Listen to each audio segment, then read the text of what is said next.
Over recent months, attacks have increased against Christians in Latin America. Apparently, these are isolated cases and not related to each other. However, the Vatican has become increasingly concerned about them. In April, a bomb exploded at the door of Bolivian Cardinal Julio Terrazas. The attack came after the cardinal criticized Evo Morales' government policies. And in May, a parish was forcibly demolished in Bolivia. Members of a local neighborhood group even threatened to dynamite the church if the parish priest blocked them from tearing it down. In Rome, Archbishop José Octavio Ruiz, Vice President of the Pontifical Commission for Latin America, has expressed worries that this is becoming an increasingly common reality for the Church in some Latin American countries. The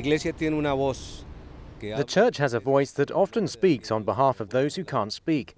The Church watches over justice, the family, respect for life, the dignity of the human person. These are values which the Church cannot ignore and has to defend. And many times this goes against some of the government's plans or international policies. But the Church can't remain silent. A similar situation is developing in Venezuela, and this is not just about President Hugo Chavez insulting the bishops. Last year, masked men attacked the car carrying the Cardinal of Caracas, and they occupied the archdiocese. On a separate occasion, they fired tear gas at the building where the papal nunciature is located.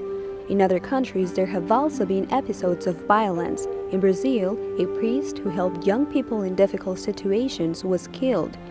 In Mexico, several bishops have received death threats from drug traffickers, and recently a priest and 2 seminarians were killed. In face of this situation and increasing worries, bishops from Latin America are responding with a project called Continental Mission, which aims to present the Church in a new way. It's a mission that's not only about bringing in a few preachers, giving a few lectures, celebrating a large mass, or planting a great cross the way old missions were.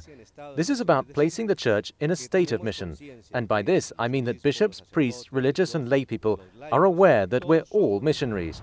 Archbishop Ruiz is one of the Pope's main collaborators on issues concerning the Church in Latin America.